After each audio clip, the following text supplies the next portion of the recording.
شان حبیب الرحمن صلی اللہ علیہ وآلہ وسلم کی قسط نمبر 74 آج شروع کی جائے گی۔ اللہ تعالیٰ کا فرمان عالی شان ہے، هو الذی ارسل رسولہ بالہدی ودین الحق لیظہرہ علی الدین کلہ وکفی باللہ شہیدا۔ محمد الرسول اللہ والذین معہ اشداء علی الکفار رحماء بینہم تراہم رکعا سجدا یبتغون فضلا من اللہ ورضوانا۔ وہ ہی ہے جس نے اپنے رسول کو ہدایت اور سچے دین کے ساتھ بھیجا کہ اسے سب دینوں پر غالب کرے۔ محمد اللہ کے رسول ہیں اور ان کے ساتھ والے کافروں پر سخت ہیں اور آپس میں نرم دل۔ تو ان کو دیکھے گا رکوع کرتے، سجدہ کرتے اور اللہ کا فضل اور رضا چاہتے ہیں۔ یہ آیت بھی حضور علیہ السلام کی اعلانات اور صحابہ کرام کی منقبت ہے۔ اس آیت میں چند مقام غور کے قابل ہیں۔ ایک تو هو الذی، دوسرے محمد الرسول اللہ، تیسرے والذین معہ، یا تو یہ کہو کہ هو الذی میں رب تعالیٰ نے اپنی پہچان کرائی، محمد الرسول اللہ میں اپنے حبیب کی اور والذین معہ میں صحابہ کرام کی، یا یوں کہو کہ رب العالمین نے اپنی پہچان کرائی محبوب علیہ السلام کے ذریعے سے اور محبوب علیہ السلام کی پہچان کرائی بذریعہ صحابہ کرام۔ فرمایا گیا کہ هو الذی ارسل رسولہ، اے مسلمانوں اگر رب تعالیٰ کو جاننا چاہتے ہو تو اس طرح پہچانو کہ رب وہ ہے جس نے ایسے رسول علیہ السلام کو رسول بنا کر بھیجا، بلا تشبیہ یوں سمجھو کہ ایک اعلیٰ درجہ کا کاریگر کہتا ہے کہ میں وہ ہوں جس نے فلاں عمارت بنائی ہے، یا قابل استاذ کہتا ہے کہ میں وہ ہوں جس نے فلاں شاگرد کو قابل بنایا۔ اگر میری قابلیت علمی دیکھنا ہے تو میرے فلاں شاگرد کو دیکھو کہ وہ میرے علم و ہنر کا نمونہ ہے۔ دست قدرت بھی آج اس انوکھے اور نرالے بندہ خاص پر ناز فرماتا ہے کہ اگر میری قدرت، میرا علم، میری سخاوت، میرا کرم، غرض کہ میری تمام صفات کا نظارہ کرنا ہے تو میرے محبوب علیہ السلام کو دیکھ لو کہ یہ مظہر ذات ہیں۔ اس کی تفصیل میں بہت طول ہے، یا یوں سمجھو کہ آفتاب کو کوئی آنکھ نہیں دیکھ سکتی، لیکن اگر رنگین شیشہ میں سورج کا عکس لیا جائے اور اس شیشہ میں نظر کی جائے تو جمال آفتاب نظر آتا ہے۔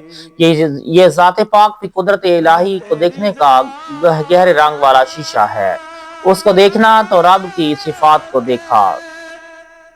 بالہدیٰ میں دو احتمال ہے، ایک یہ کہ رب تعالیٰ نے نبی صلی اللہ علیہ وآلہ وسلم کو ہدایت یافتہ بنا کر بھیجا، یعنی اور بچے تو ماں باپ، استاد، مشائخ اور ساتھیوں سے مختلف قسم کی ہدایتیں لیتے ہیں، مگر حضور نے کسی سے ہدایت نہ لی، رب تعالیٰ نے ہر طرح کی ہدایت دے کر بھیجا۔ اس لیے حضور صلی اللہ علیہ وآلہ وسلم نے پیدا ہوتے ہی سجدہ فرمایا۔ ہمیشہ دائی حلیمہ کا ایک پستان چوسا، دوسرا اپنے بھائی کے لیے چھوڑا، ظہور نبوت سے پہلے نمازیں پڑھی، دوسرے یہ کہ تمہاری ہدایتیں حضور کا طاعت فرمائی، یعنی جس سے جو ہدایت ملے گی وہ حضور سے ملے گی۔ حضور کو سرچشمہ ہدایت بنا کر دین حق سے مراد یا سچا دین ہے یا مضبوط دین، یعنی پچھلے نبیوں کے دین اگرچہ سچے تھے مگر مضبوط نہ تھے، لہٰذا منسوخ ہو گئے۔ حضور انور کا دین سچا بھی ہے، مضبوط بھی، کہ کبھی منسوخ نہ ہوگا۔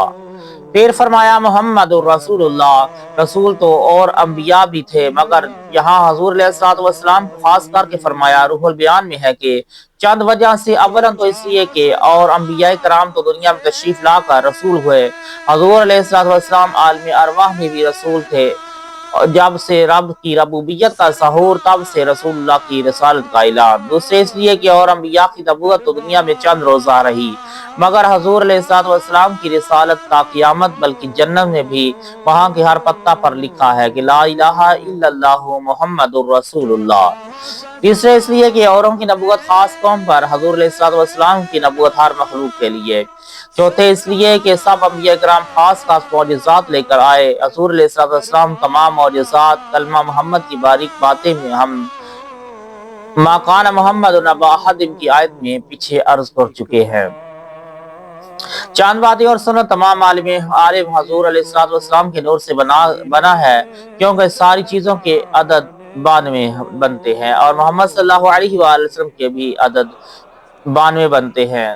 گرو نانک اس طرح اس کو ثابت کرتے ہیں: نام لیوا جس انچر کو تو گرو چوگناتا، دو ملاؤں پچلگن او کاٹو بیس بنا، نانک بچے تو نو گنے دو اس میں ملا، اور اس بدہر کے نام سے نام محمد بنا۔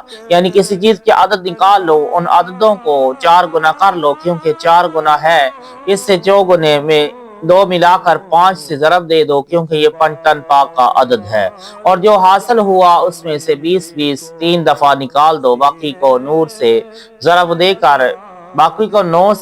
دے کر 2 ملا دو، 92 حاصل ہوں گے۔ مثلا کسی چیز کی عدد ہے 3، اس کو چوگنا کیا تو ہوئے 12، 2 ملائے ہوئے 14، 5 گنا کیے تو ہوئے 70۔ اس 70 میں سے 20 3 دفعہ نکال دو تو بچے 10، اس 10 کو 9 گنا کیا تو ہوئے 90، 2 ملائے ہوئے 92۔ ہر جگہ یہی قاعدہ جاری ہے۔